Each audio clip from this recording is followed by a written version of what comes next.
Rasulullah Shallallahu Alaihi Wasallam, makhluk Allah yang terbaik, manusia yang terbaik yang pernah ada di muka bumi ini, kita dapatkan kata-kata beliau sangat manis. Ketika beliau berbicara, semua tertegun.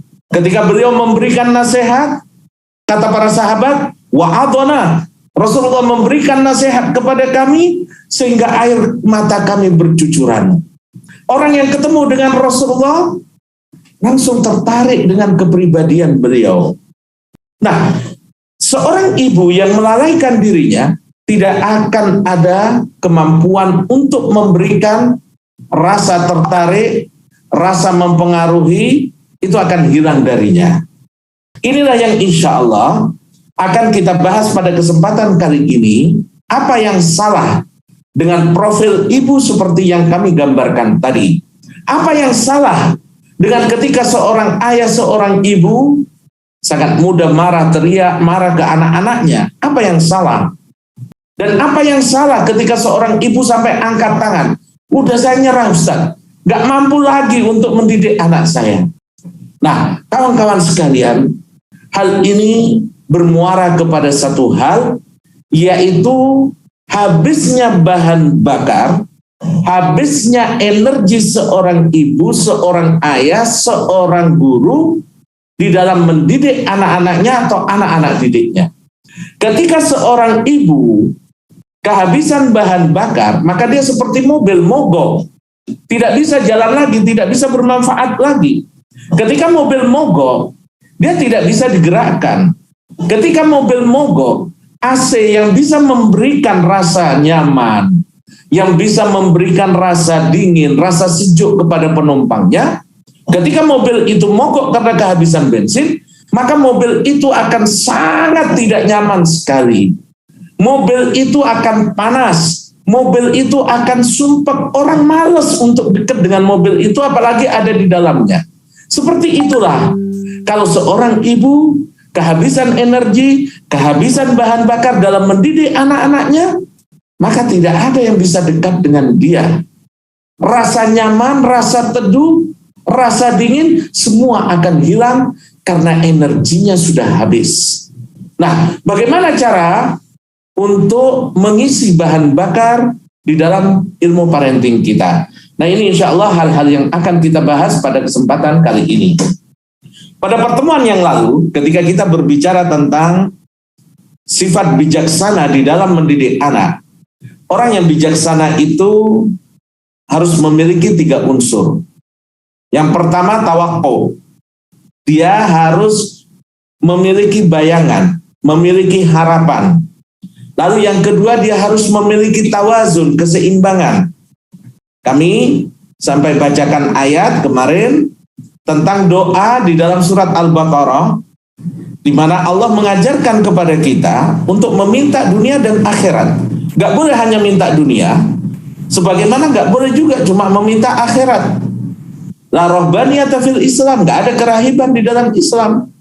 Harus semuanya berimbang. Nah, orang yang bijak, seorang ibu yang bijak, seorang ayah yang bijak, dia harus menyeimbangkan banyak hal di dalam hidupnya, terutama di dalam kepengasuhan anak-anaknya. Dan yang ketiga, orang yang bijak itu sedekah, artinya dia menjadi sahabat bagi anak-anaknya. Nah, yang berkenaan dengan kita saat ini, yang berkenaan dengan bagaimana caranya agar seorang ibu tidak kehabisan bensin, bagaimana caranya agar seorang ibu itu memiliki energi yang baru, maka dia harus menjadikan keseimbangan, memelihara keseimbangan di dalam pola asuh anaknya. Keseimbangan dalam apa? Mari kita lihat di dalam hadis yang sahih yang diriwayatkan oleh Imam Bukhari rahimahullah dari sahabat Salman Al-Farisi rahimahullah. Waktu itu, Bapak Ibu, mohon ini bisa dicerna dengan sebaik-baiknya karena ini penting banget.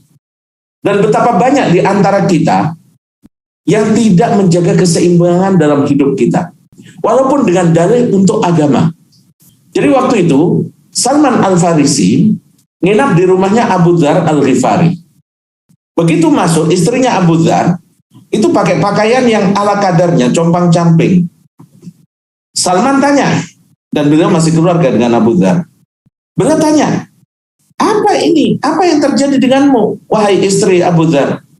Kata istri Abu Dzar, saudaramu ini Abu Dzar, dia nggak tertarik dengan dunia.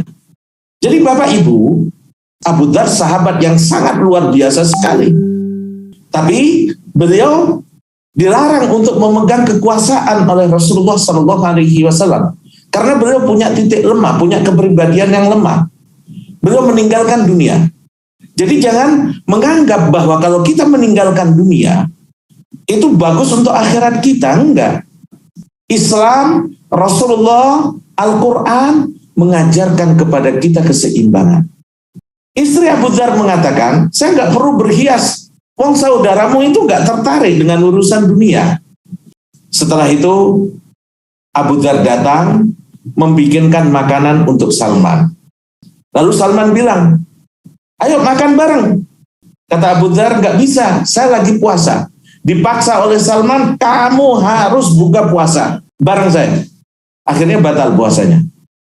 Setelah itu malam hari, Abu Dzar dari Isya udah mau sholat malam. Oleh Salman diminta tidur. Akhirnya Abu Dzar tidur. Dapat sepertiga malam pertama, Abu Dzar mau bangun dan sholat malam. Diminta oleh Salman tidur. Tidur lagi. Tengah malam juga begitu. Sampai sepertiga akhir malam, baru Salman mengatakan, ayo sekarang kita bangun, kita sholat bareng-bareng. Lalu Salman mengatakan, inna li rabbika alaika haqqa. Wahai Abu Dzar, sesungguhnya Allah itu punya hak bagimu.